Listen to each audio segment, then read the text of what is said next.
الحمد لله الحمد لله رب العالمين وأصلي وأسلم على أشرف الأنبياء والمرسلين وعلى آله وصحبه أجمعين ما بعد.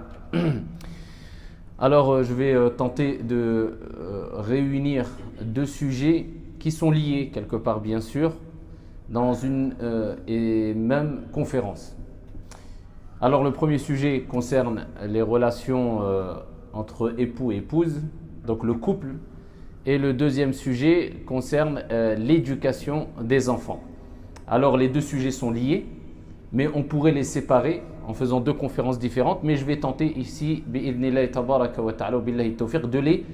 les lier dans une et même conférence, incha'Allah ta'ala. Alors en guise d'introduction, il est important de savoir que, alors malheureusement, certaines personnes, quand on parle de couple réussi, ou bien d'éducation réussie, eh bien, ils pensent que cela concerne simplement le fait de se lier exclusivement aux pratiques cultuelles. C'est-à-dire que pour certains, ils disent que si je veux réussir mon couple, il faut que moi, comme mon épouse, eh bien, on passe nos journées ou nos nuits en prière, en jeûne, dans l'adoration, dans la religion. On ne parle que de religion, sinon ça ne marchera pas. Et pareil pour l'éducation des enfants. Certains pensent que pour réussir une éducation, eh bien, il faut simplement inculquer à l'enfant, savoir comment prier, comment jeûner, comment faire le pèlerinage et parler exclusivement que de pratiques cultuelles de religion. Sinon, ça ne marchera pas, ça ne sera pas une bonne éducation. Et ça, c'est une erreur. D'autres personnes, eh bien à l'opposé, pensent autrement et c'est un autre excès. Ils pensent que pour réussir son couple, eh bien c'est simplement chercher le confort. Simplement ici chercher les biens d'ici-bas, les intérêts, les plaisirs, les activités mondaines et se consacrer qu'à cela, l'argent, etc. Et ils cherchent tout ce qui concerne la vie d'ici-bas, le confort mondain pour leurs enfants, en disant c'est le principal. Mon enfant, il faut qu'il ait les meilleurs habits, il faut qu'il réussisse dans sa vie d'ici-bas et il ne parle que de ad-dunya, la vie d'ici-bas. Et ça, c'est un autre excès. Alors l'islam nous appelle à réunir tout ce que je viens de citer précédemment sans excès. C'est-à-dire, il y a le côté religieux et il y a le côté mondain. Voilà pourquoi le prophète, alayhi salam, comme je vous l'ai déjà dit, parmi les invocations ici qu'il récitait ou qu'il prononçait le plus et qui fait partie de l'invocation qui est la meilleure des invocations car elle réunit le tout, eh bien c'était Rabbana atina fid dunya hasana wa fil akhirati hasana wa qina adhaban nar. Ya Allah, accorde-nous ici-bas une belle part, le meilleur d'ici-bas, ainsi que dans l'au-delà, et préserve-nous ici du châtiment. Donc il faut savoir que si on veut réussir notre vie de couple, surtout à notre époque, où malheureusement les divorces, où le divorce est devenu chose banale, pas que chez les musulmans, chez les musulmans et dans d'autres communautés aussi, eh bien malheureusement, quand aujourd'hui, lorsqu'on sait qu'aujourd'hui c'est devenu une mode quelque part, alors qu'à une certaine époque ça rendait les gens gênés, le fait de divorcer, nos parents, nos grands-parents. Quand on entendait parler de divorce, c'était même pour nous enfants, c'est quelque chose qui était choquant, qui était un peu étonnant. Tes parents ont divorcé. C'était quelque chose, je ne vais pas dire de honteux, parce que le divorce peut être bon dans certains cas, mais c'était tellement rare que c'était étonnant pour nous. Alors aujourd'hui, c'est devenu le cas inverse. C'est rare d'entendre qu'un couple a tenu ne serait-ce que 10 ans. C'est vrai ou pas? Les divorces, eh bien, se sont multipliés peut-être comme jamais. Et voilà pourquoi il est important de remettre les choses en place et ici de restructurer notre conception de la vie conjugale et de l'éducation des enfants. Alors en premier lieu, il est important de savoir, et c'est un premier conseil que j'ai à donner à vous ainsi qu'à moi-même, eh bien il est important de prendre conscience que tout vient de Dieu. Nous on a cette conviction en tant que croyants musulmans. Donc Dieu, c'est lui qui accorde la félicité, la réussite, et c'est lui qui apporte les épreuves aussi. Et quand on a une épreuve, eh bien cela peut être ici un bien, comme cela peut être un mal pour nous. Cela dépend de comment on va se comporter face à cette épreuve. Mais en tout cas, tout vient de Dieu. Et quand il nous arrive un mal, c'est nous qui l'avons provoqué de nos propres mains. Alors il faut savoir que Allah Jalla wa Ala, c'est lui qui te permettra de vivre une vie conjugale heureuse. Comme c'est lui qui te permettra d'avoir des enfants bien éduqués, vertueux. Donc c'est pour cela qu'il est important de demander à celui qui donne, celui qui éduque, celui qui apporte le bonheur. Ça c'est le premier des conseils à prendre si tu veux réussir ta vie de couple et avoir des enfants bien éduqués. C'est la première des choses. Et cela relève de la logique. Et cela est basé sur les preuves du Coran et de la Sunna prophétique. Allah Tabaraka wa Ta'ala, quand il parle de Ibadur Rahman, les serviteurs du miséricordieux, il nous rappelle que ceux-là, c'est-à-dire ces individus-là, ces personnes que Dieu a élues, ces serviteurs du miséricordieux, parmi leurs invocations, c'est Rabbana, hab lana min azwajina wa dhurriyyatina qurrata a'yun. Waj'alna lilmuttaqina imama. Voilà, la première des choses, invoque ton Seigneur, et particulièrement avec les invocations qui sont citées, soit dans le Saint-Coran ou soit dans les récits prophétiques authentiques. Alors la première des invocations, c'est celle-là. Parce que cette invocation, elle réunit les deux sujets que nous allons traiter. La relation entre époux et épouse et la relation entre les parents et les enfants. Allah Tabaraka wa Ta'ala, il nous incite à dire, et il rappelle que c'est les serviteurs du miséricordieux qui ont pour habitude de dire cela, Rabbana, notre Seigneur, oh notre Seigneur, hab lana min azwajina wa dhurriyyatina qurrata a'yun. Fais ici de nos épouses et de nos enfants la joie des yeux. Fais que à travers nos épouses, à travers notre vie conjugale et à travers la vision de nos enfants, eh bien, on ait une satisfaction telle qu'elle provoque la joie des yeux. On se réjouit. وَجْعَلْنَا لِلْمُتَّقِينَ إِمَامًا. Et fait de nous un guide pour les pieux. Les ulama ont expliqué que à travers cette invocation, on espère être réjoui à travers le bon comportement, la bonne éducation et la vertu de l'épouse comme de l'époux, bien sûr, et de nos enfants. Donc, à force de dire cette invocation avec certitude et avec conviction, avec sincérité, eh bien, Allah Tabaraka wa Ta'ala te réjouira à travers le comportement de ton épouse et le comportement de tes enfants. Et si tu es réjoui dans ton couple et tu es réjoui ici à travers tes enfants dû à leur bon comportement, wa Rabbil Kaaba, tu as tout gagné. Car la personne la plus heureuse, comme il est dit, c'est celui qui, lorsqu'il rentre chez lui, eh bien, il trouve le repos, la sérénité et le bonheur. Même si l'ensemble des gens à l'extérieur de chez lui sont contre lui. Et la personne la plus malheureuse, c'est celui qui, lorsqu'il rentre chez lui, eh bien, il ne goûte ni à la sérénité, ni à la stabilité, ni au bonheur, mais qu'au problème, si tu veux, à la guerre. Même si l'ensemble des gens à l'extérieur, eh bien, le soutiennent ou sont avec lui. Voilà pourquoi il est important de préserver ce cocon familial, de mettre une ambiance afin d'être préservé, toi et ta famille, et afin d'appliquer le verset coranique où notre Seigneur Tabaraka wa Ta'ala dit Ya ayyuhalladhina amanu qu anfusakum wa ahlikum nara. Ô vous qui avez cru, préservez vos personnes. Parce que en préservant ce cocon familial, la bonne relation conjugale et l'éducation des enfants, tu te préserves toi-même déjà. Sinon, tu ne te préserves plus, tu n'es plus bien, tu n'es plus stable, tu n'es plus serein. Et Allah Jalla wa Ala nous dit de dire cette invocation, il nous recommande de dire cette invocation. Lorsqu'il nous dit « Oh vous les croyants », il nous recommande d'appliquer cette recommandation plutôt. Lorsqu'il nous dit « Oh vous les croyants », préservez vos personnes ainsi que vos familles. Ainsi que vos familles. Donc ici, de ce qui peut nous attendre de mauvais, que Dieu nous en préserve après notre mort. Donc c'est pour cela qu'il est important de prendre conscience qu'on doit se préserver. Pour cela, il faut préserver nos familles afin qu'on soit préservé. Et ici, parmi les deux, alors je vous ai dit la première invocation, il faut la prendre et la dire. Rabbana hab lana min azwajina wa dhurriyyatina qurrata a'yun waj'alna lilmuttaqina imama. Sinon, vous la dites en français. La deuxième invocation, et là, c'est plus ciblé. C'est afin d'avoir des enfants pieux et vertueux. Et c'est ce qu'a dit Ibrahim alayhi salam et qui est mentionné. Eh bien, ici, Ibrahim alayhi salam disait une invocation très simple. Rabbana hablana, Rabbi habli minas salihin. Quelques mots. Rabbi habli minas salihin. Ibrahim alayhi salam, il disait, Seigneur, fais-moi don d'une progéniture d'entre les vertueux. Et donc, vous voyez ici, même dans la première invocation que je vous ai citée précédemment, on demande à Dieu, pas des enfants simplement, mais une descendance.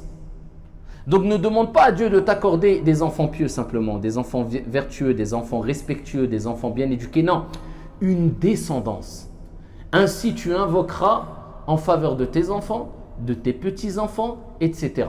Et cela jusqu'à la fin des temps. Et voilà pourquoi quelquefois on ne comprend pas. Un enfant peut se retrouver dans une famille où tout le monde est, comme on dit à l'ouest, tout le monde est loin. Mais lui, il sort du lot. Rabbana peut-être, c'est une invocation qui a eu un impact sur lui de son arrière-arrière-arrière-grand-père. On ne sait pas, Allahu a'lam.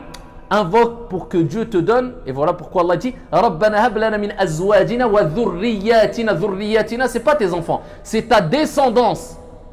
Tu demandes à Dieu qu'il y ait une réjouissance à travers ta descendance. Donc demande, ya Allah, accorde-moi non pas des enfants pieux, mais une descendance pieuse et vertueuse. Seigneur, fais-moi don d'une progéniture d'entre les vertueux. Rabbi habli min as-salihin. Comme disait Ibrahim alayhi salam. Alors maintenant, reprenons maintenant les choses dans l'ordre. Nous avons parlé de manière générale en guise d'introduction, mais si nous voulons parler d'éducation des enfants, de bonne éducation, eh bien il faut déjà que la base soit bonne. C'est-à-dire le père et la mère, le couple, les parents. Car les bonnes terres donnent la bonne végétation et produisent les bons fruits par la permission d'Allah Jalla wa Ala, bien que tout vient de Dieu. C'est pour ça que Ar-Rabb s'appelle Ar-Rabb aussi, qui nous renvoie vers Al-Murabbi, celui qui éduque. Et voilà pourquoi il est important de souvent invoquer Dieu en disant Rabbana, Ya Rabb, parce qu'à travers ce nom d'Allah Jalla wa Ala, on espère que Dieu nous éduque et nous donne le mieux afin qu'on ait une bonne éducation, l'éducation de l'âme. Voilà pourquoi même dans les invocations, et les deux invocations que je vous ai citées précédemment, eh bien, on commence par le nom d'Allah qui est Rabb. Rabbi habli min as-salihin et Rabbana habalana min azwajina ila akhiri. Donc c'est Dieu qui éduque, la preuve en est. Le prophète alayhi salatu wassalam lui-même, Alam yajidaka yatiman fa'awa. Ne t'a-t-il pas trouvé orphelin? Il t'a accueilli. Allah tabaraka wa ta'ala nous a rappelé à travers la biographie prophétique, à travers la jeunesse, à travers l'enfance du prophète alayhi salatu wassalam, que c'est Allah qui éduque et tout vient de Dieu. Et Dieu guide qui il veut et il égare qui il veut. Le prophète alayhi salam, eh bien ici, il n'a même pas connu son père et ici, il a eu sa mère qui est décédée alors qu'il était encore enfant. Il a été orphelin. Et avec cela, sans père ni mère, sans l'éducation du père et de la mère, eh bien, le prophète alayhi salam fut et restera la meilleure des créatures sur la surface de la terre. Allah nous rappelle, c'est moi qui éduque. Donc les parents ne sont que des causes. Et al-asbab la tanfa' wa la tamna' illa bi musabibil asbab. Les causes ne peuvent profiter en rien, ni nuire en qui que ce soit, ou en rien, sans celui qui met les faits dans les causes, Allah. Donc toujours Allah, je reconnais que c'est toi. Tout vient de toi, mais moi, je suis une cause et j'espère que tu vas m'utiliser dans le bien. Alors quand on parle du couple, il faut savoir qu'avant de se demander comment je dois réagir quand je serai marié, si tu n'es pas encore marié, eh bien il faut savoir qu'il faut déjà se poser la question avant même de se marier. Parce que quand tu t'es marié, ça y est, tu es dedans, tu es dans le mariage. Donc voilà, tu ne peux pas revenir en arrière quelque part, sauf dans des cas. Mais voilà, ça y est, tu es marié. Si tu as fait le mauvais choix, eh bien ici, ça peut se répercuter dans toute ta vie et dans tes enfants. Voilà pourquoi on commence par lancer un message à ceux qui ne sont pas encore mariés. Alors je ne vais pas dire ceux qui sont mariés, voilà, c'est mort, la raleb.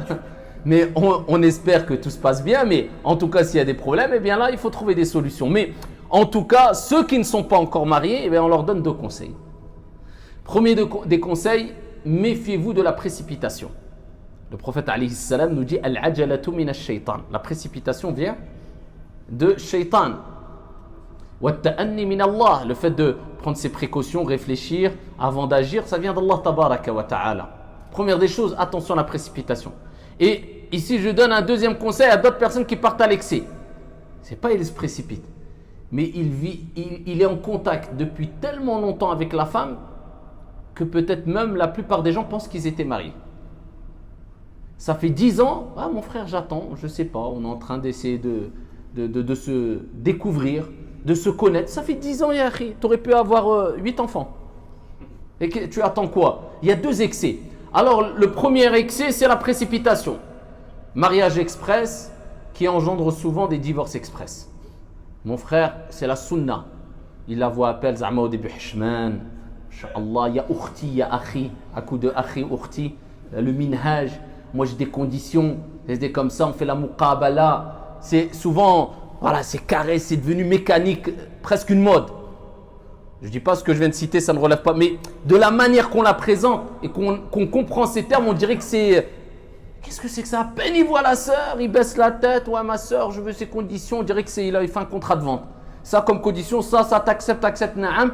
3 jours après, c'est sunna, mon frère. Voilà, hop, on se marie. Ah, là, c'est quand ça nous arrange. C'est le halal, mon frère, pas besoin de mairie, etc. Alors que nous, on dit, passe à la mairie. Parce qu'il y a des raisons pour cela et comme on va le voir. Et donc, rapidement, au bout de 3 semaines, Wallah, j'avais pas vu, il y avait un défaut. Oh, mon frère, j'avais pas vu, le frère, il avait un défaut, il m'a caché ceci. Et en fait, on n'est pas compatible. Et en fait, mais au début, c'était je suis sûr.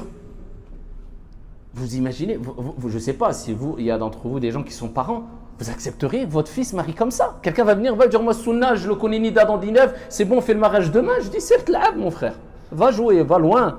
Je vais te donner moi ma vie. Je l'ai éduqué pendant 20 ans, 25 ans. J'ai tout sacrifié. Sa mère, elle n'a pas dormi la nuit. On a tout donné pour qu'après quelqu'un vienne. Hop, de passage, je l'apprends. Je le connais Nida dans Nidev. Sans. C'est quoi ça? C'est du n'importe quoi. Apprends à la découvrir, à la connaître. Apprends à savoir c'est qui. Rencontre ses parents. Par contre, dans un cadre légiféré. Dans un cadre qui, en tant que croyant, il reste licite. Tu peux la voir, elle peut te voir. Bien au contraire, il faut qu'elle te voie, que tu la vois, discute avec elle 1 fois, 5 fois, 10 fois, 15 fois, dans un cadre légiféré, en présence de ses parents ou bien de son grand frère. Ses parents sont au courant. Tu rentres par la porte, pas par la fenêtre. Tu fais ici où tu utilises des moyens qui tu aimerais que le futur prétendant de ta fille utilise. Ne fais pas ce que tu n'aimerais pas qu'on te fasse. Les choses se font dans les règles de l'art. Il n'y a pas de problème. Pourquoi tu te précipites au bout d'une semaine? Je veux me marier avec elle, je veux me marier avec lui. 1 semaine, 1 mois, 2 mois, 3 mois, vous mettez tout en place, le mariage se met en place. Alors des gens aussi au nom de la sunna maintenant, qu'est-ce qu'ils disent?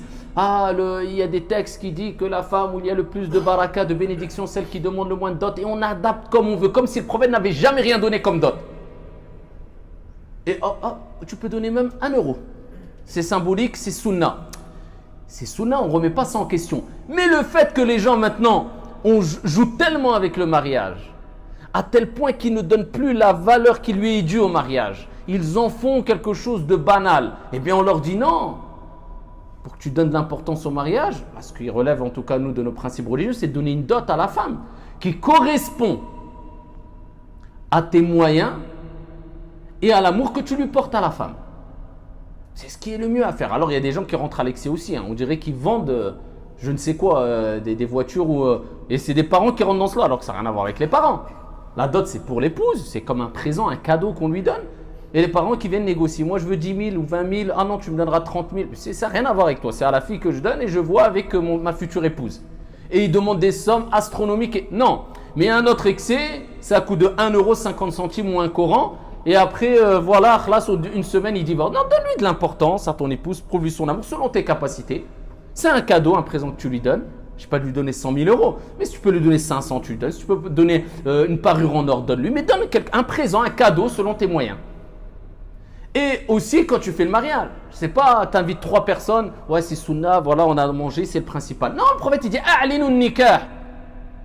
Annoncez le mariage pour que tout le monde soit au courant, pour pas qu'ils se disent les gens, c'est sa copine, c'est sa femme, on comprend plus, c'est quoi? Non, je suis marié avec elle, tout le monde est au courant, c'est normal, fais un mariage, toujours dans les règles de l'art. C'est pas en faisant et en mettant en place des choses voilà, qui ne sont pas... Mais ici, dans les règles de l'art, en satisfaisant ton Seigneur Tabaraka wa Ta'ala, proprement, etc. Mais fais une fête, fais un mariage. Et voilà, dans un cadre légiféré, il n'y a pas de problème. Donc ça, c'est important aussi de prendre en considération ça. De plus, le prophète alayhi salam dans Sahih al-Bukhari dit les âmes sont, comme il donne une métaphore, des régiments ou des soldats. Eh bien, celles qui se reconnaissent s'assemblent, d'accord, et celles qui ne s'accordent pas ne s'assemblent pas dans le sens. C'est-à-dire qu'il y a des âmes qui, ici, Allah Jalla wa Ala fait que ils vont ça va coller avec d'autres personnes. C'est comme ça. Parce qu'ils ont des attirances, ils ont des goûts, ils ont des penchants ici identiques. Et voilà, ça colle. Comme toi, par exemple, avec des frères. Il y a des frères, ça colle. Il y a des frères, ça colle pas. Ça ne veut pas dire que l'autre n'est pas bonne ou est une personne mauvaise. Non, c'est que ça colle ou ça colle pas. Ça, c'est tout à chacun comment il est. Voilà pourquoi il est important de savoir est-ce qu'avec elle, ça colle ou pas. Avec cette personne-là, est-ce qu'il y a ça colle ou pas? Il y a des gens, ils se marient, ils ne parlent plus. Il n'y a plus de communication, il n'y a plus rien du tout. Pourquoi? Ils ne s'étaient pas rendu compte que ça ne colle pas avec elle. D'accord? Après, ils tombent dans de l'injustice, etc. Non, vois. Et tu n'as pas besoin de 10 ans aussi pour voir cela. Non, ça y est, tu l'as vu, tu as discuté avec elle, vous êtes rencontrés, comme j'avais dit, de manière licite, etc. Vous avez parlé, vous avez échangé, elle te plaît, tu lui plais, physiquement, intellectuellement, etc. Donc, à ce moment-là, eh bien, voilà, si tu vois que ça colle vraiment, vous avez, entre guillemets, la même façon de voir les choses, vous êtes d'accord, vous allez… Eh bien, à ce moment-là, vas-y, marie-toi. En prenant en considération les recommandations prophétiques. Le prophète, alayhi salatu wassalam, dit « Tunkahul mar'a » La femme est épousée en général pour 4 choses. Soit c'est quelqu'un va choisir une femme pour sa beauté, soit c'est pour son rang social, soit c'est pour sa religion, soit c'est pour, certains vont choisir même le côté financier, l'argent. Et le prophète il dit Fadfar bidhati din taribat yadak. Choisis celle qui a la religion. Et il dit une expression pour rappeler que tu vas le regretter. Certains disent ça va te provoquer une pauvreté. Ça peut être une pauvreté du cœur, morale, financière. Ça, en tout cas, tu vas le regretter. Tu vas être mal. Taribat yadak. Pourquoi? Parce que tout est éphémère dans la vie d'ici-bas, sauf la religion. Si tu choisis que la beauté, elle prendra de l'âge comme tu prendras de l'âge. À la fin, voilà, la banalisation s'installe vite chez l'être humain. Et dans la vie d'ici-bas, on le sait très bien. Donc ça, mais si à la religion, il y aura toujours ce côté qui est relationnel. Elle aime Allah, as-samad, l'absolu, j'aime Allah, eh bien il y aura toujours ça qui nous liera. Voilà pourquoi il faut garder ce côté religieux. Et de même, le prophète alayhi salatu wa sallam dit « Idha ja'akum » si vous vient celui dont vous agréez et vous êtes satisfait de son comportement et de sa religion, alors que le comportement fait partie de la religion. Mais il ne sait pas pour rappeler l'importance du comportement. Ce n'est pas parce que simplement il a une barbe, un camis, oh ça y est, il est masha'Allah. Il peut être catastrophique. Et je vous parle par expérience. 90% des cas qu'on a, bon je ne prends plus les téléphones et les questions parce que sinon je ne peux plus vivre. Il faut que je me clone en… Mais c'est les couples. Et je peux vous dire qu'on entend de tout, mais vraiment de tout. Des histoires qui, même moi, je me suis dit, même en essayant d'imaginer le pire, j'aurais jamais imaginé cela. Et souvent, à travers des apparences et autres, que ce soit chez les femmes, chez les hommes, etc. Non, pour être dit, la religion et le comportement. Regarde son comportement, c'est ce qui est important. Et c'est ce qui va permettre de stabiliser ici le couple. Donc ça, c'est des critères qu'il faut prendre en considération. Alors, ici, quand tu es marié et tu te comportes avec ton épouse, ou bien l'épouse avec son époux, souviens-toi de cela. Kama tadinu tudan. Comme tu fais, on te fera. Alors, il n'y a aucun couple parfait. Et croyez pas qu'il y a des couples sur la surface de la terre qui jamais, tout au long de leur vie, n'ont pas de conflit, n'ont pas de problème. Ça n'existe pas. Obligatoirement, il y aura des désaccords. Pourquoi? Parce qu'il y a une proximité. Cette proximité entre l'homme et la femme qui est tellement proche, qui est tellement intense, qui fait que automatiquement les défauts vont se dévoiler. Si tu vois une personne de temps en temps, est-ce que tu penses que tu vas le connaître? Tu vas savoir vraiment c'est qui? Non. C'est pour ça qu'Omar ibn al-Khattab, radiyallahu anhu arda, quand il se renseignait sur une personne et que des gens disaient je le connais, il disait est-ce que tu as voyagé avec lui? Il disait non. Est-ce que tu as fait déjà du commerce, question d'argent, avec lui? Il disait non. Si tu ne le connais pas. Tu n'as pas eu une proximité telle que tu peux prétendre le connaître. Mais quand tu es marié, tu as voyagé, tu as vécu, tu as mangé, tu as tout partagé. Donc automatiquement, cette proximité fait que les défauts vont se dévoiler plus. Et quand les défauts se dévoilent plus, parce que tout être humain eh bien, est imparfait, et tout être humain fait des erreurs, donc cela va provoquer plus de conflits, cela va demander plus de patience, etc. C'est normal. Par contre, il faut s'y attendre. Il faut se préparer à affronter eh bien, ces défauts, ces désaccords avec maturité, avec respect, ici afin de préserver son couple. Il n'y a pas de choix. Il n'y a pas le choix. Et quand je vous ai dit tout à l'heure de se souvenir de cette parole qui est Kama tadin ou Tudan, comme tu fais, on te fera, parce que tout se paye. Et il y a des gens, quand ils se marient, par exemple, je prends le cas de l'homme envers la femme, il se comporte avec l'épouse d'une manière qui, pour lui, il est parfait. Et si tu lui dis, ok, est-ce que toi, tu accepterais qu'un homme vienne demander ta fille en mariage, elle se marie avec lui et il se comporte comme toi, tu es en train de faire avec ton épouse et qui, toi, tu trouves cela normal? S'il est honnête, eh bien, il vous dira la vérité. Et là, il peut avoir un jugement honnête. S'il se dit, oui, pour moi, c'est même si quelqu'un se comporte comme ça avec ma fille, moi, je trouve normal. Khalas. S'il dit, ah non, attends, ma fille, c'est ma fille. Eh bien, comme tu fais, on te fera. C'est qu'il y a un problème alors dans ton comportement. Dis-toi toujours, je me comporte comme ça. J'aimerais qu'on se comporte comme ça avec ma fille. Pareil, l'épouse. Moi, je me comporte comme ça. J'aimerais que demain, mon fils se marie et que je vois, surtout les mères, très jalouses, protectrices. J'aimerais que, eh bien, la future épouse de mon fils se comporte comme ça envers lui. Si elle dit, ah non, non, mon fils, il ne le touche pas. Eh bien, attention, c'est qu'il y a un problème dans ton comportement déjà aussi. Donc, c'est important de savoir que ton comportement vis-à-vis de ton épouse ou l'épouse vis-à-vis du mari, eh bien, tu seras rétribué en bien ou en mal, selon, eh bien, la qualité de ce comportement. Ça, c'est la première des choses. Et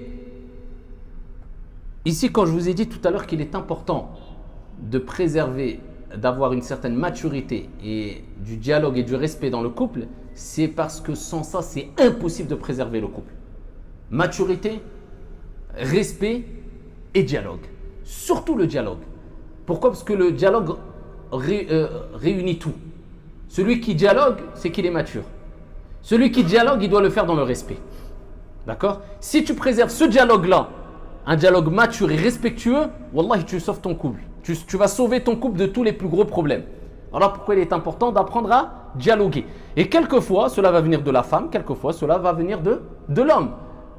Et ce n'est pas se rabaisser par faiblesse, le fait de venir voir son épouse et dire voilà, écoute, on va discuter tranquillement, etc. Ou que l'épouse le fasse. Au contraire, c'est tout à l'honneur de la personne qui le fait. Le prophète alayhi salam, fi Sahih Muslim, dit Man tawada'a lillah rafa'ah.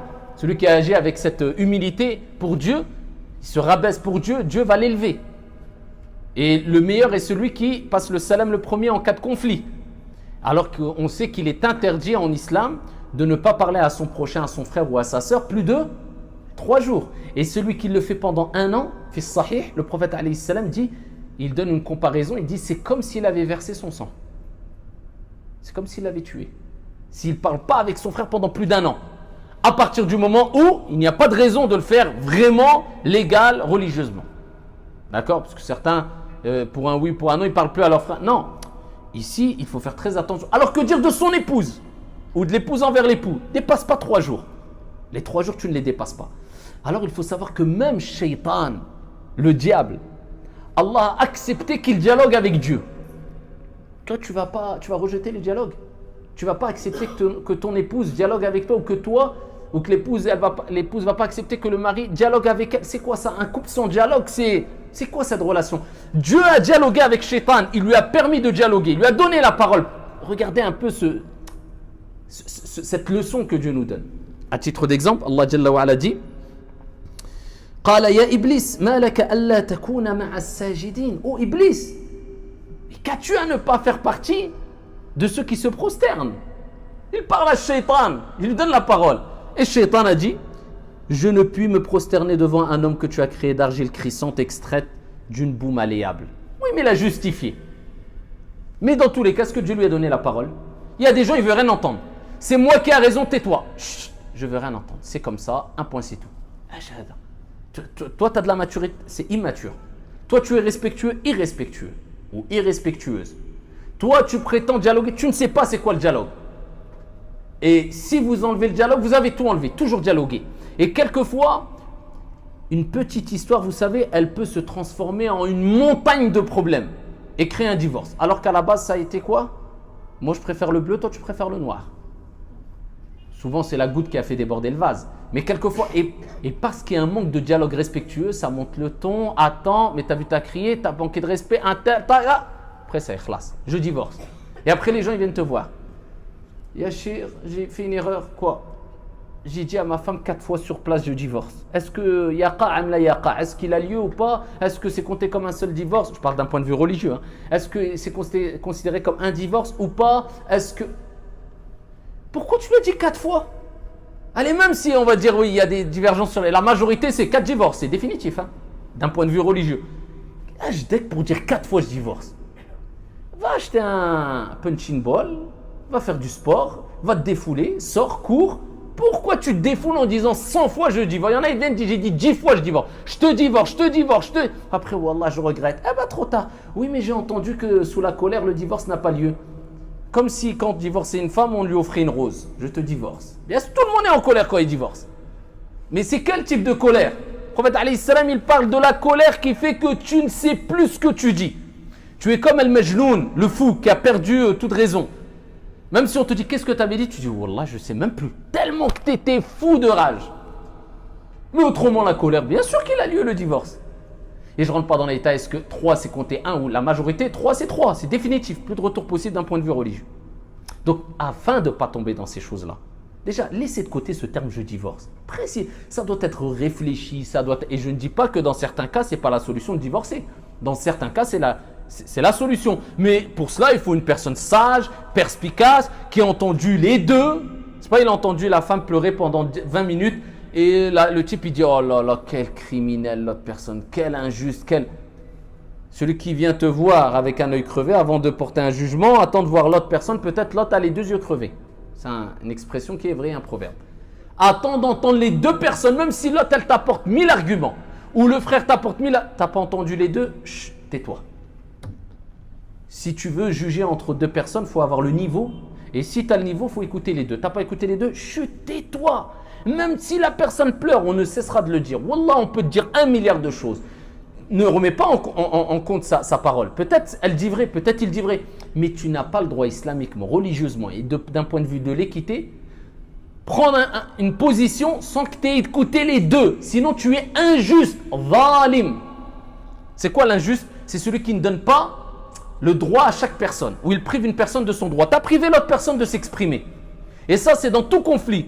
Un frère envers un autre frère, un groupe envers un autre groupe, l'homme envers la femme envers l'homme, c'est comme ça.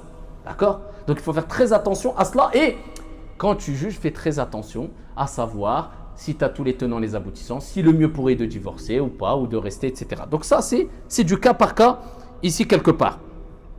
Alors, il faut un dialogue très doux. Et souvent, le problème, vous savez, dans les couples, surtout à notre époque, ce n'est pas directement lié à la relation entre l'homme et la femme, l'épouse et l'époux, l'époux et l'épouse. Mais c'est des éléments extérieurs qui viennent perturber cette relation et qui créent de gros problèmes. Et c'est encore plus délicat lorsque ces éléments extérieurs font partie de la famille. À titre d'exemple, alors peut-être je me trompe, hein, mais d'après mon expérience, c'est souvent le cas des belles-mères. Les beaux-pères, msakin, quand ils sont âgés, tu les entends pas parler. Ils se sont défoulés toute leur vie. À la fin, tu n'entends plus. Tu dis, lui, driwish, mskin, il est driyef, il ne rentre pas dans les problèmes. Il n'y a pas de problème avec le. Wallah, et son père, j'ai pas de problème. Ça, c'est la parole, soit de la femme ou du. C'est la mère. Souvent. Alors, je ne veux pas remettre la faute toujours sur les mères. Hein. La belle-mère, ça peut être du côté du mari ou de la femme. Mais souvent, subhanallah, c'est le cas de la belle-mère. Alors, là, je dis ici et j'appelle les couples, l'homme comme la femme, à agir avec encore la règle d'or. C'est 3 points à respecter. Le dialogue, le respect et la maturité. On prend un exemple. Le mari est marié avec une femme, un gros conflit entre l'épouse, parce que c'est le cas le plus général, l'épouse et la mère du mari, la belle-mère. Ça, c'est, je pense, 90% des cas qu'on a. Souvent, c'est ce cas-là, avec la belle-mère. Pourquoi? Parce que déjà, il y a le fait que, comme je vous ai dit précédemment, la mère est souvent protectrice. Et la mère est un peu jalouse. Elle a éduqué son fils, il y a une relation très forte entre la mère et le fils. Et quand elle voit une femme venir et rentrer dans la vie de son fils, il y a ce côté qui peut venir de jalousie et protecteur qui va prendre le dessus et qui va pousser quelquefois la mère à même quelquefois être peut-être injuste et inéquitable. En reprochant des choses à la fille, à l'épouse de son fils, alors que ce n'est pas vrai. Ou alors en étant un peu trop stricte, ou en étant un peu trop protectrice au niveau de son fils, ou en reprochant des choses à la fille, ça peut arriver. Comment réagir? Surtout quand la femme, eh bien, elle met de la pression à son mari. « T'as vu ta mère ?» Alors que ça peut être une réalité. Et on prend le cas que c'est une réalité. Elle est fautive, elle me reproche ça alors que ce n'est pas vrai. Et elle met dans une situation très difficile le fils, jusqu'à ce que, et ça c'est catastrophique, il y a des femmes, des épouses qui osent dire à leur mari, soit c'est ta mère, soit c'est moi. Ça, c'est pas acceptable en islam. C'est inacceptable en islam. Tout simplement parce que la mère reste la mère, le père reste la mère. Ne fais pas ce que tu n'aimerais pas qu'on te fasse. Tu t'imagines que toi, demain, tu as des enfants et que leur épouse ou l'épouse de ton fils dise à ton fils, c'est toi ou moi, c'est elle ou moi. Personne ne l'accepterait. Comment tu agis ainsi avec ton mari? Alors que le prophète, alayhi salam, fi Sahih Muslim dit, La yadkhulul jannah qati'. Ne rentrera pas au paradis celui qui rompt les liens familiaux. Par contre, est-ce que ça veut dire que si dans ce cas-là, hein, après vous pouvez reproduire la même situation du côté de l'épouse ou de l'époux, peu importe, ça peut venir du côté, le problème de l'épouse ou de l'époux. Alors, est-ce qu'il est demandé au mari d'accepter ce genre de propos? Non. Mais est-ce qu'il est demandé au mari de dire « Ah non, moi je préfère ma mère que toi, je te divorce parce que tu as un conflit avec ma mère ». Non aussi, c'est de l'injustice.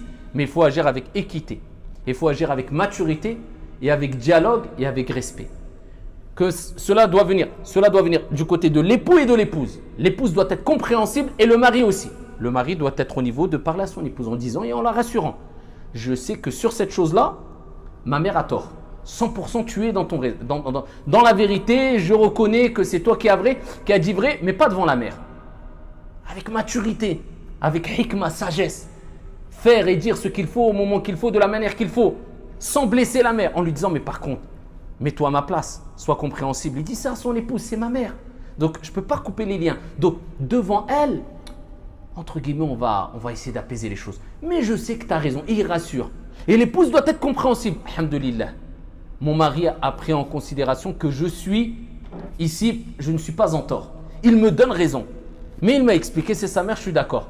Après, si au pire des cas, on doit arriver à un stade où tu dis, toi, si tu veux prendre l'écart avec ma mère, et moi je vais essayer de voir du côté de ma mère pour lui dire aussi prendre l'écart avec toi, c'est une chose. Mais que le fils, eh bien, n'ait plus de contact avec la mère, on ne peut pas accepter. Ou bien que le mari, pareil, il impose cela à son épouse. Non, non, non. Tu choisis soit ton père, soit moi, ou soit ta mère, soit moi. C'est la même chose. On ne peut pas.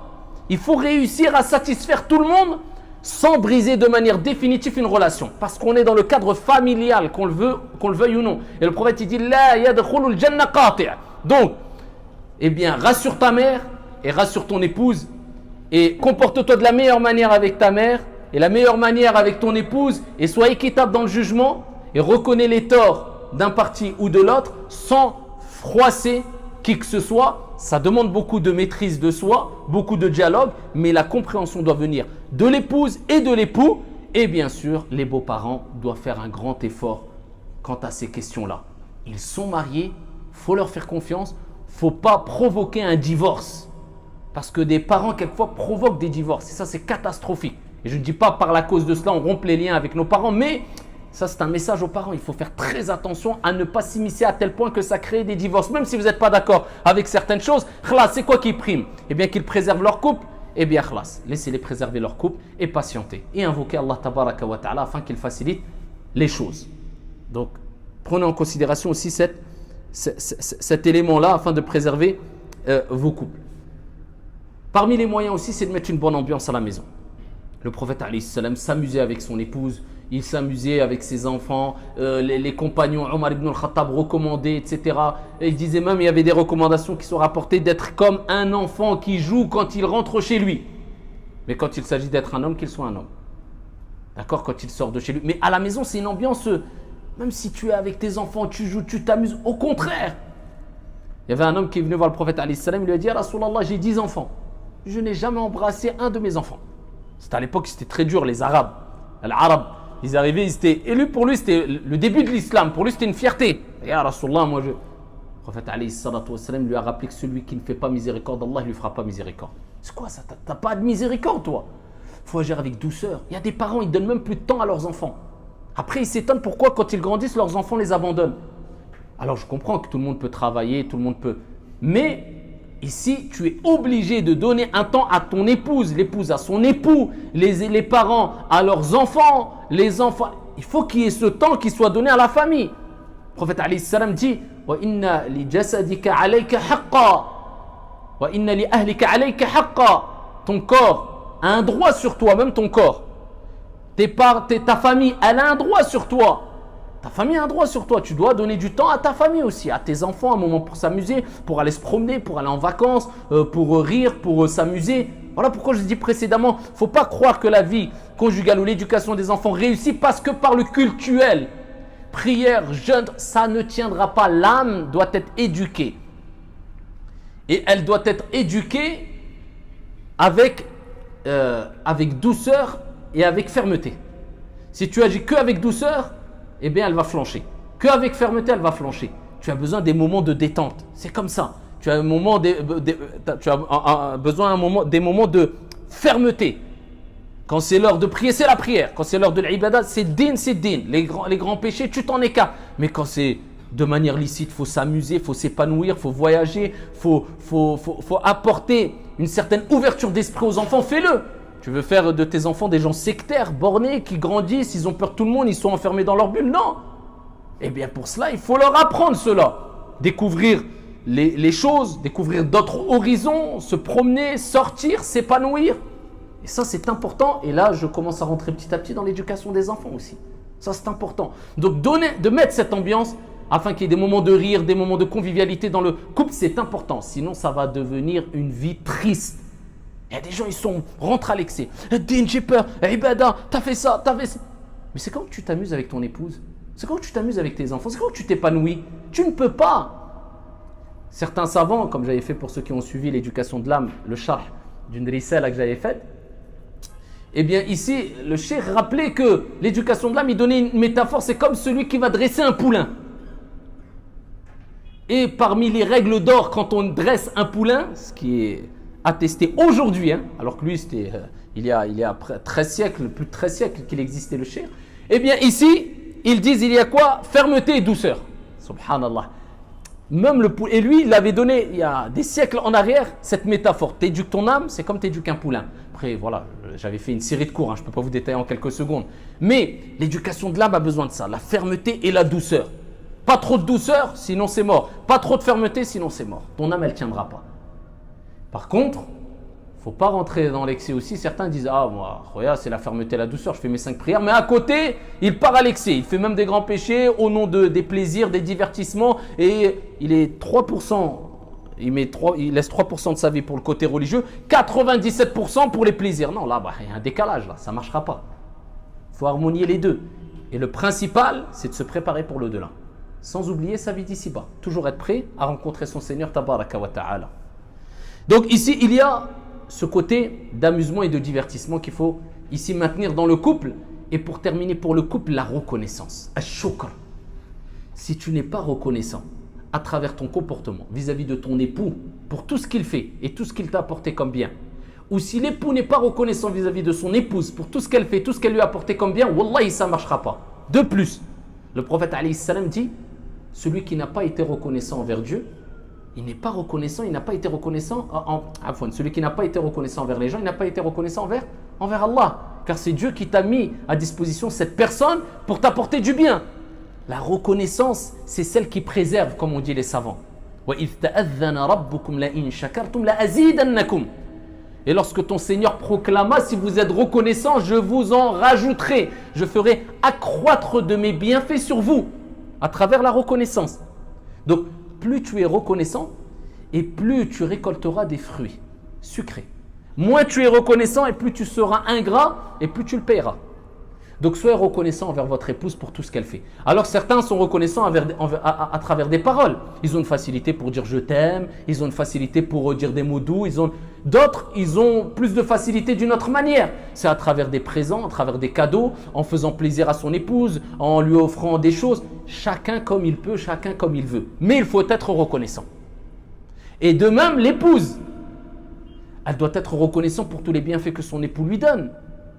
Et ici, parmi les signes de reconnaissance, c'est patienter.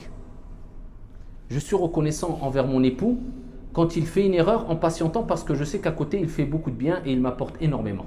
Je patiente. C'est un signe de reconnaissance. Et pareil, l'époux envers son épouse. Cette reconnaissance, si elle n'est pas présente dans le couple, ça ne marchera pas et vous allez tomber dans quoi? Dans l'ingratitude. Et ça va se répercuter dans vos enfants. On parle de l'éducation des enfants aussi. Pourquoi? Parce que les parents, c'est l'exemple. C'est l'exemple des enfants. Voilà pourquoi il est important d'éviter de crier devant les enfants, de se disputer devant les enfants, de parler de sujets qui les enfants ou pour qui les enfants ou qui dépassent le raisonnement de l'enfant dû à son bas âge ou autre. Les enfants, c'est les enfants. Toi et ton époux, ton épouse, eh bien, c'est une relation ici à part. Il ne faut pas dévoiler tout devant ses enfants, se disputer. Parler de sujets qui ne concernent pas directement les enfants, etc. Faire très attention à cela parce que sinon, ils vont vous imiter et ils vont penser que c'est la norme. Et quand ils vont grandir, eh bien, pour eux, se disputer avec leur épouse ou l'épouse avec l'époux, l'époux avec l'épouse, c'est pas grave. Mes parents le faisaient, c'est la norme. Donc, il faut prendre en considération que l'éducation commence par l'exemple. Quand les enfants vous voient, ils doivent voir que la meilleure des faces. Et ça, c'est important. Tout en sachant que quand on parle des enfants, il faut savoir que c'est une responsabilité car le prophète alayhi salatu wassalam a dit dans le hadith rapporté par Al-Bukhari, un parent ne peut rien léguer de meilleur à son enfant que la bonne éducation. Certains disent je vais faire des commerces pour laisser de l'argent à mes enfants, pour les mettre en sécurité, pour wallahi al-adim, que si tu ne laisses pas une bonne éducation à tes enfants, tu leur as rien laissé. Si tu leur donnes une bonne éducation, tu leur as tout laissé. Et particulièrement une bonne éducation, entre autres religieuse. Parce que dans la religion, il y a tout. Il y a le respect des parents, il y a le fait de gagner de l'argent licite, il y a le fait de respecter l'autre, il y a le fait de préserver le comportement avec ses parents. Donc tu donnes il y a tout, tu as tout donné. Mais si tu te consacres que dans « il faut qu'il fasse des bonnes études », mais tout le reste, il n'y a pas. Il faut qu'il soit respectueux envers les gens, peut-être le reste, il n'y a pas. Mais quand tu donnes dans le il y a tout. La religion, il y a tout. Ça va l'inciter à exceller dans les sciences profanes, à être un bon élève à l'école, à respecter autrui, à répandre la paix autour de lui, à exceller dans les pratiques religieuses. En fait, tu lui as tout donné. Le bon comportement envers les parents, etc. Et en général, les personnes qui sont ingrates, les enfants qui sont ingrats envers les parents, c'est ceux qui ont le moins de... Souvent, hein, on trouve en tout cas dans la communauté musulmane, le moins de connaissances et d'éducation religieuse. Parce que dans l'islam, vous savez très bien que c'est le plus grand ou un des plus grands péchés qui existent après le shirk, l'association. Jusqu'à ce qu'Allah Jalla wa Ala a lié dans les versets coraniques at-tawhid avec wa qada rabbuka alla ta'budu illa iyyah wa bil walidayni ihsana. At-tawhid. Ton Seigneur a décrété que tu ne dois adorer que lui et te comporter de la meilleure manière envers les parents. Il a même utilisé un terme qui est compréhensible dans les 4 coins du monde et par tous les êtres humains. Peu importe la langue. Ouf. Anglais, américain, chinois, ouf. Le soupirement est compris par tout le monde. فَلَا تَقُلْ لَهُمَا ouf. وَلَا تَقُلْ لَهُمَا ouf.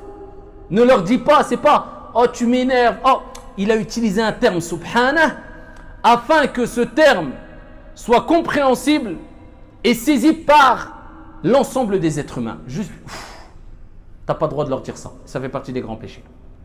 Certains plus prédécesseurs, ils disaient je ne pourrais même pas te décrire convenablement et dans les détails le visage de mon père parce que je n'ai jamais osé le fixer droit dans les yeux afin de le regarder dans les détails par respect envers lui. Ils étaient trop respectueux. Ils se disaient mes parents, c'est tout.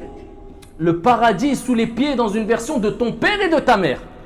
Dans une version de ton père et de ta mère. Le prophète alayhi salam, il dit le père c'est la porte du milieu parmi les portes du paradis. Si tu veux, prends-en soin, sinon abandonne-le ou abandonne-la. Les parents c'est... Mais si tu lui as donné le dîner, il entend ces textes. Billahi alayk, comment veux-tu qu'ils ne respectent pas ses parents? Et si tes enfants te respectent, tu as tout gagné. Ce sera des enfants vertueux. Alors, il faut savoir que les enfants, c'est une source de bonheur ou de malheur. Sache que une des plus grandes épreuves, c'est les enfants. Si tes enfants sont égarés, si tes enfants sortent des voleurs, des trafiquants, des ingrats, des irrespectueux, des gens qui font du mal, à vie jusqu'à ton lit de mort, jusqu'à ce que tu sois sur ton lit de mort, Wallah, tu seras malheureux. C'est vrai ou pas? Pour les personnes qui sont âgées, ils le savent. Mais par contre, ce n'est pas automatiquement une punition pour les parents. Parce qu'il y a des parents qui font tout, ils ont tout mis en œuvre pour éduquer leurs enfants. Allah, il a fait qu'ils sortent égarés. C'est une épreuve pour les parents. Mais si ils sortent égarés, de sorte où ils font du mal autour d'eux, c'est des gens, et les parents n'ont pas utilisé les causes, eh bien rendront des comptes. Rapporté par l'imam Muslim, le prophète alayhi salatu wassalam a dit, toute personne à qui Dieu a confié une autorité ou une responsabilité, et celui-ci trahit ceux qui sont sous sa responsabilité, et il est amené à mourir le jour où il doit mourir, il lui sera interdit l'entrée au paradis. Apporté par Muslim. Si tu trahis ce que tu as sous ta responsabilité, les ulama ont dit, c'est-à-dire que tu n'as pas assumé cette responsabilité afin d'apporter l'éducation qui convenait, entre autres à tes enfants. C'est une trahison. Tu as cette responsabilité. Attention, ne te dis pas, c'est pas grave. L'éducation des enfants, c'est simplement de leur mettre des beaux habits et qu'ils soient dans le plus grand confort. Soit il n'y a pas de mal de le faire. Comme j'ai dit, c'est un tout l'islam. Mais c'est ça, mais c'est aussi de leur inculquer des principes, la modestie, le respect, la religion, etc. C'est ça la bonne éducation.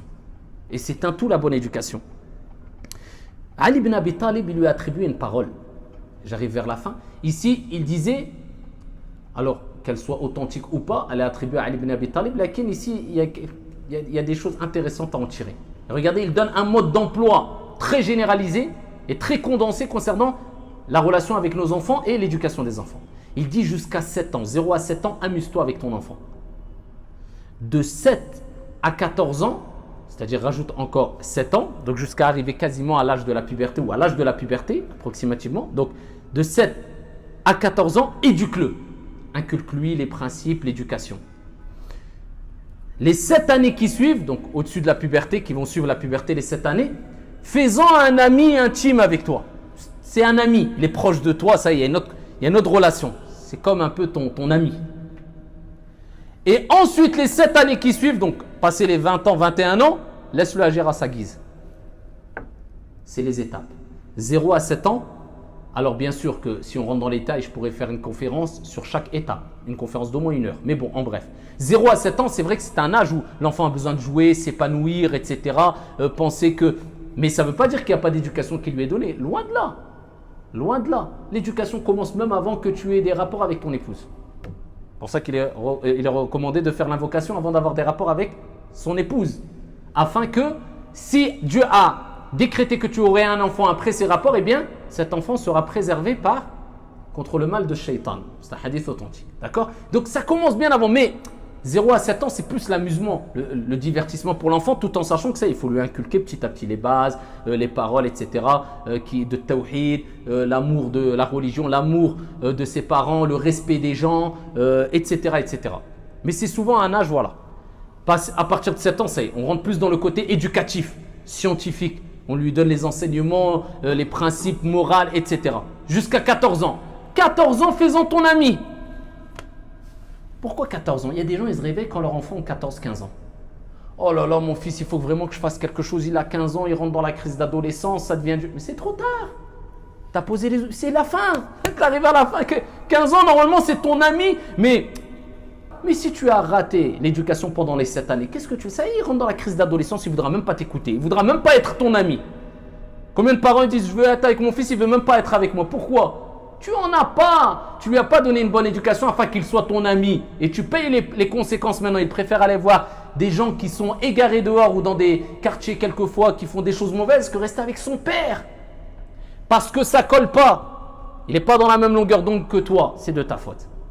Donc si tu veux avoir auprès de toi un enfant qui sera comme un ami proche et chaleureux, eh bien éduque-le pendant les 7 années.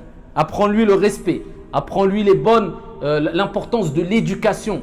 Et quand je parle d'éducation, c'est les sciences profanes, qu'il excelle dans l'école et qu'il excelle aussi dans les sciences religieuses. à travers le Coran, à travers l'apprentissage de sa religion, etc. Un tout. Et ça, c'est important. Et les parents, ils se réveillent à 15 ans. C'est presque, je dirais pas c'est trop tard, bon. C'est presque trop tard. Ce qu'on va lui dire, fais des efforts et invoque au maximum pour lui parce que l'invocation des parents est acceptée. Donc réveillez-vous avant qu'il soit trop tard.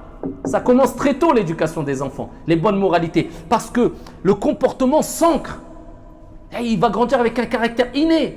À partir de 14 ans, qu'est-ce que tu veux rattraper? C'est difficile. Même si tu vas lui inculquer des choses, mais la nature, elle est ancrée en lui. Les bases, les fondements sont ancrés en lui. Un arbre qui pousse de travers, comment tu vas essayer de le...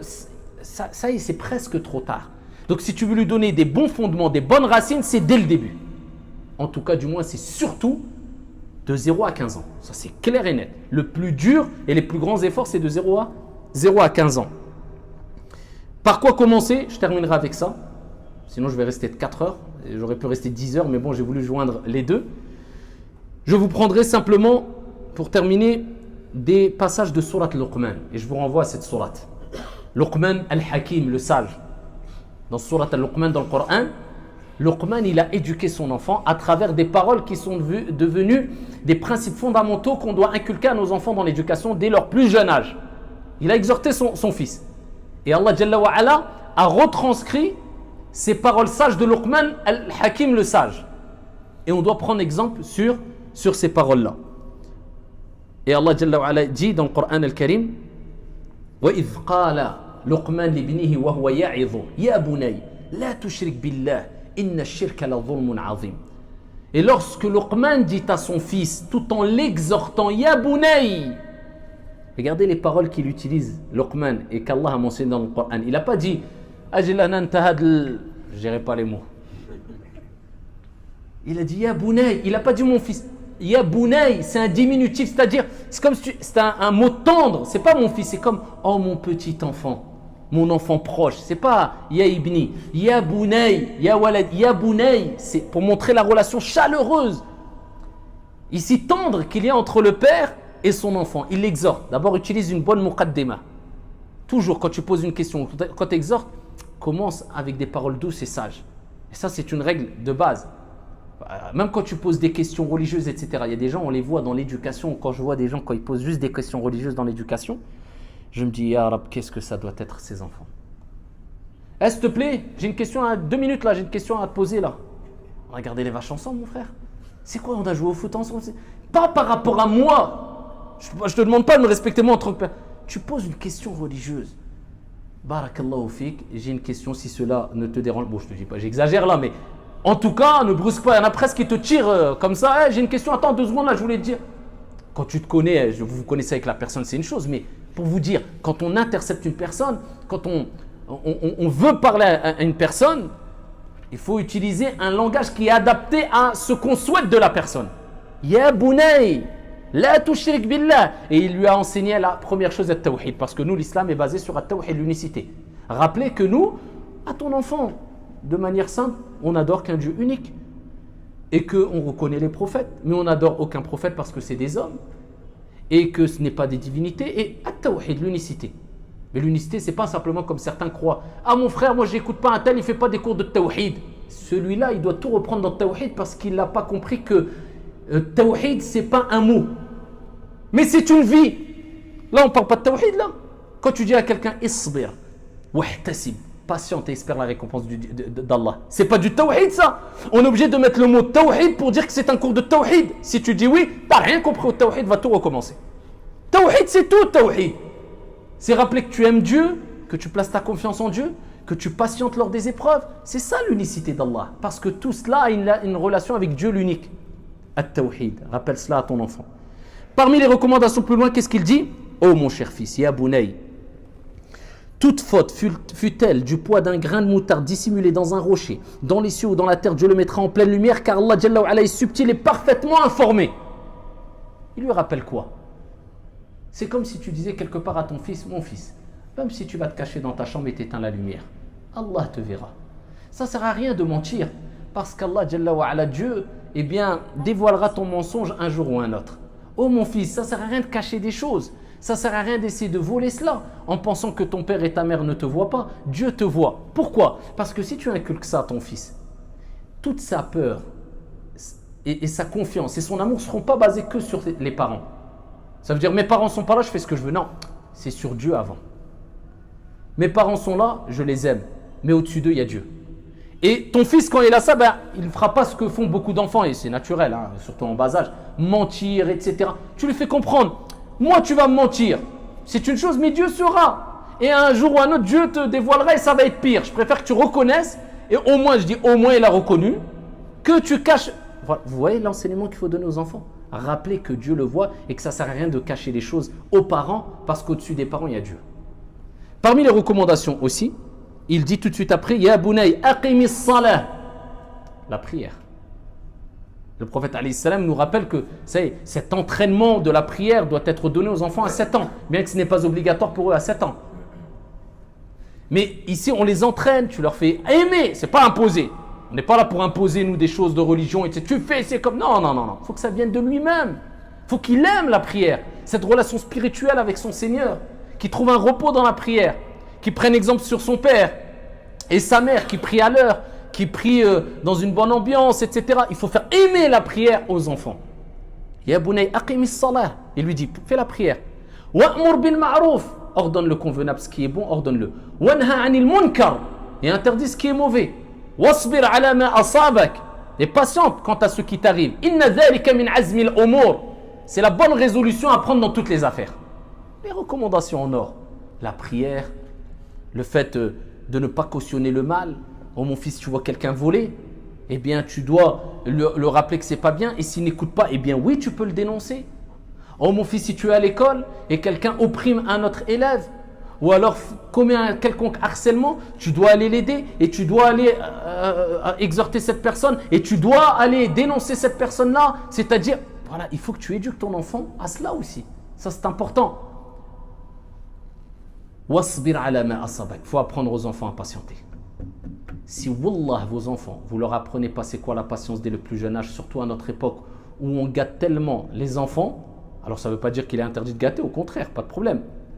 Mais quelquefois, on peut être amené à les gâter quand ils ne méritent pas. Comment il va savoir c'est quoi patienter l'enfant? Je veux ça, oui tiens.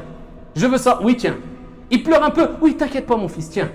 Mais quand il va grandir, et quand monsieur va voir ou madame va voir que tout n'est pas servi sur un plateau dès que tu le veux, comment il va faire? Il va être perdu ou pas? Voilà pourquoi il faut rendre un peu les enfants débrouillards et leur apprendre que oui, je te gâte. Et il n'y a pas de problème, gâtez vos enfants. Avec des cadeaux, avec des présents, avec des animations, avec des sorties, il n'y a pas de problème. Mais tout en leur rappelant, quand tu mérites, tu es bon, tu respectes, tu as un bon comportement, wallahi, selon mes capacités, je te donne tout. Tu mérites, je te donne. Je veux ça. Non, attends, je ne vais pas t'acheter un cadeau toutes les semaines. Tu as fait ça, tu as mérité, quand tu auras bé, je te le donne. Tu n'as pas mérité, pleure pendant 6 jours si tu veux, tu ne l'as pas mérité, tu ne l'as pas.